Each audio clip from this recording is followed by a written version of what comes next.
It's another edition of Time About the Movies, and today we're taking a look at the movies of August 19th, 1994. And we've got 4 movies to look at today, so let's just get right on into it. We'll start off with the biggest new release of the weekend in quotation marks, because this was not a big hit critically or financially. The erotic thriller starring Bruce Willis, because heaven forbid we need to see him in an erotic thriller. This is Color of Night.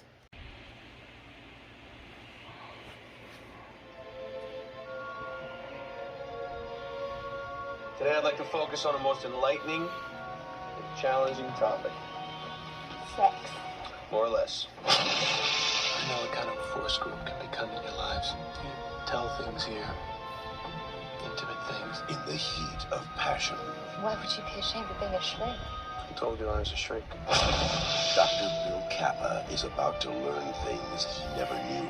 You're trying to play it safe, trying to see me as a case instead of as a female.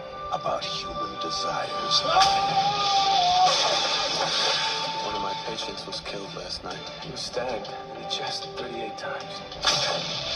Now he's probing their deepest secrets. You know what kind of power people hand over to streets? Well, maybe sometimes they hand over more than they want. But somebody's secret will make him the next target.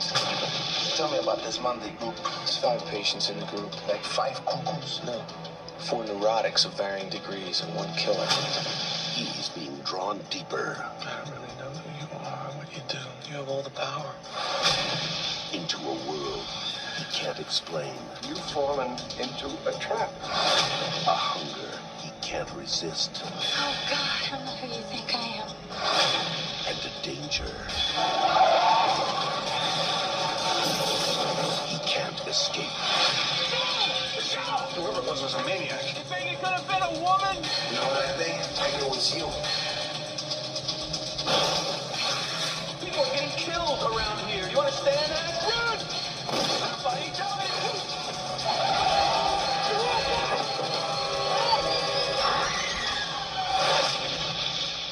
Color of Night. So yeah, needless to say, this was probably the worst movie that Bruce Willis was in, although technically he was in North, but at least in North he was actually playing a character that kind of made sense for the purpose of that movie. Even though North is a god-awful movie, he's one of the few things in there that I actually did like about that movie. Here, he just does not fit here at all. I'm sorry, I do not see John McClane in an erotic thriller and working out so well, but then again, Michael Douglas didn't seem like he'd work out well in Basic Instinct, and that's basically one of the best, probably the best erotic thriller we've ever gotten. But yeah, this movie just really doesn't work. Like, you can't buy into this relationship between him and Jane Marsh, the woman in this movie, but it's bad enough that that doesn't work. Everything else about this movie is completely ridiculous and stupid.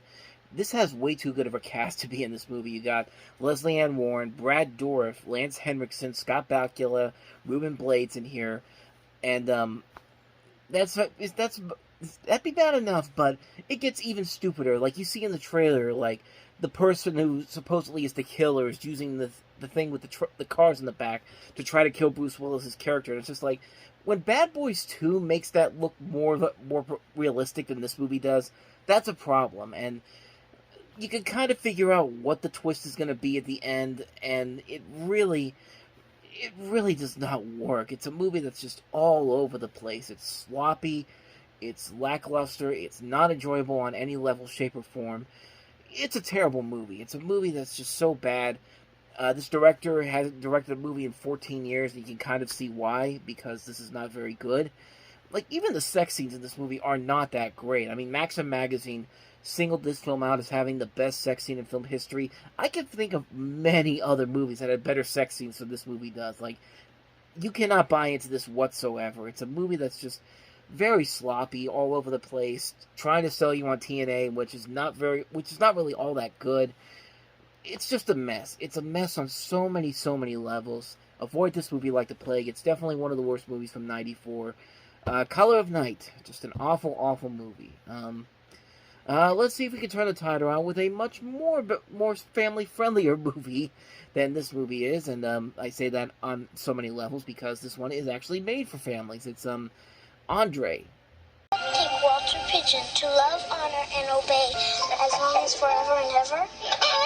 She's the youngest in her family. Tony still does not participate in class, and she does not join in with the other children at recess. Oh, Tony, come here. You have to see this. And the shyest little girl in Rockport, Maine. Until she meets an extraordinary individual named Andre. Hey, Dad. Do you think he lost his mommy? Who opens her eyes. When I grow up, you and me can travel around the world. And you'll never have to go to school. Touches her heart. Tony, since when do you like Harry? Oh, it's just for a friend. A bad-smelling, fish-eating, raspberry-blowing friend? And shows her what real friends are for.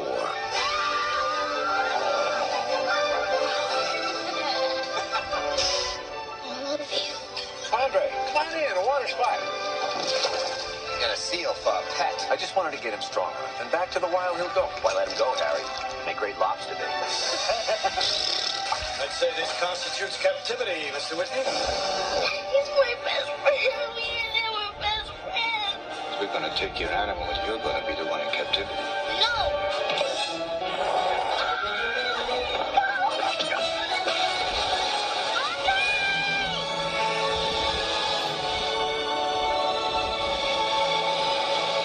This is the true story of two friends who were closer than humanly possible.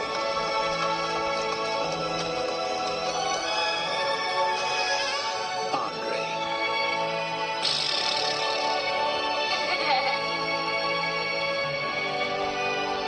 And no, it's not that George Miller. I thought that was that George Miller too, but no. This is the same George Miller that gave us the thrilling masterpiece that is The Neverending Story 2, The Next Chapter, which, in truth, was not actually a very good movie, but, I mean, I don't know. This one was just okay. I mean, you have Tina Majorino, Tina Majorino, who has been in a couple of movies early on in her career. We looked at one of the movies she was in earlier this year with When a Man Loves a Woman. She'd later be seen in Waterworld, and then Karina. And then she took a break from acting, and then she kind of came back with Napoleon Dynamite. She was in that movie. And then her career kind of took off again after that, being in Veronica Mars. She was also in Scorpion, Grey's Anatomy, all these different TV shows. And, I mean, she's not a bad actress. She works here with this performance with the Seal here. The Seal in this movie actually is trained pretty well here, but, I mean, overall, it's an okay movie, but it definitely feels like Paramount's trying to answer to Warner Brothers' success with Free Willy the year before. And, it gets pretty silly, and you can see in the trailer that it gets really, really silly. Like, let's put the Seal in these clothes and make it look like he's a human being. And that's funny, and it's not really. It's just like, I mean, it's kind of predictable. It's a mostly forgettable film, but it's not a terrible movie by any chance. The chemistry between the girl and the Seal works out pretty well, but it's just a mediocre movie. There's nothing really all that spectacular about it. There's nothing really all that amazing about it. It's just kind of a movie that's there. But like I said, it's not a bad film. It could have been a whole lot better, but it is what it is. Take it for what it is. Some people have some nostalgic remembrance of this movie. I personally don't. I didn't really see it a whole lot. I saw the previews for it when I was little, but I never really got to see it until later on in my life. But yeah, that's kind of my thoughts on it. So anyway, that's Andre. So let's move on to the next movie, and that is Damon Wayans in the superhero comedy Blankman. In a city plagued with crime, Nobody moves! when hope is gone and help is out of reach, Please help me. Hey, get off the car, you bum! only one man can stand in the way of evil. Look! I'm a crime fighter! No man Get ready to rumble!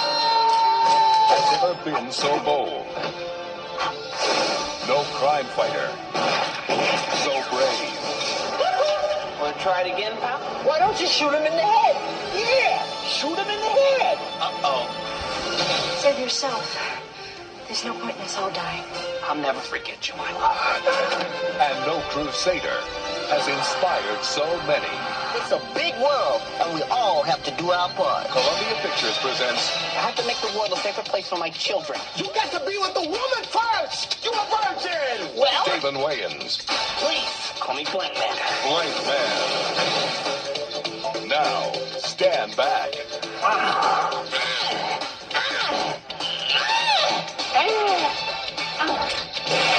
Because these guys Blank suits. are what the world's been waiting for.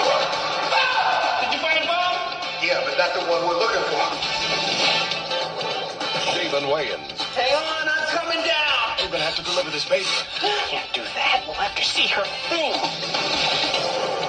David Alan Greer, Kevin, I can't hear you. What? Talk lame to the buckle. I would love to play with you, but now is not the time. and introducing J5. My plan serves me correctly. J5 should be gingerly on his way.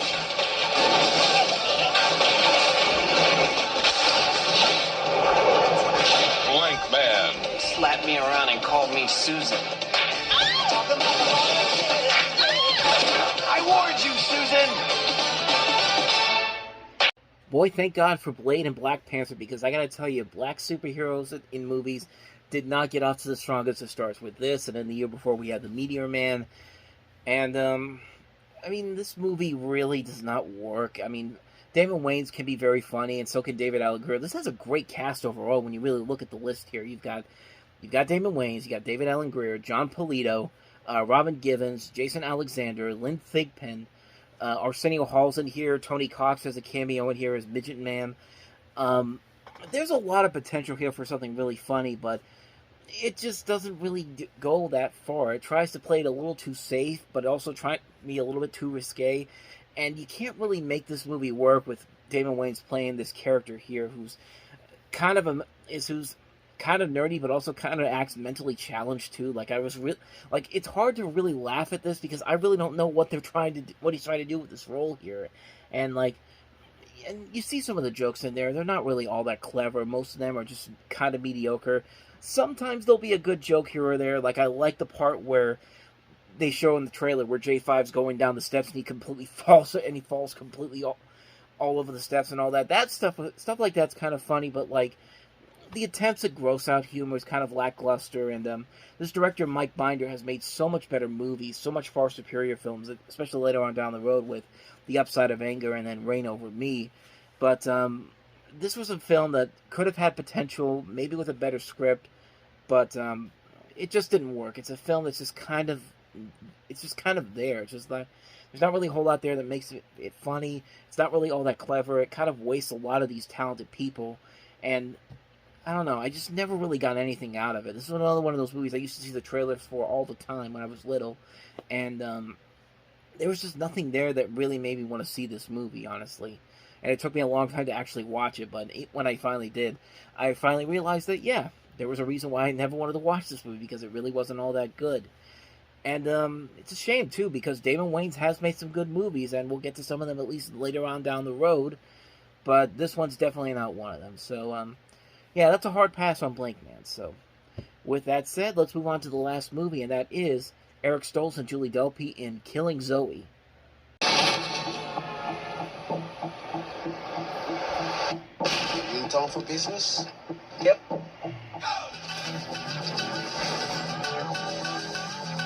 You need a wife for the night.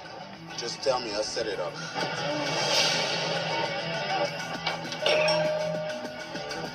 Bonjour. Mr. America. That's Captain America, baby.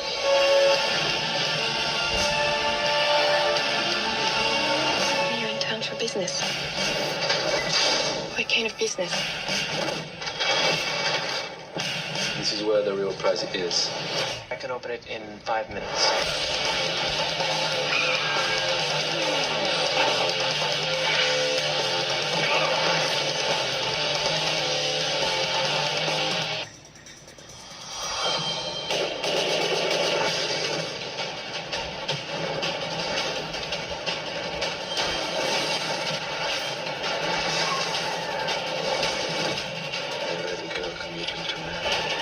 This means our friendship is in trouble.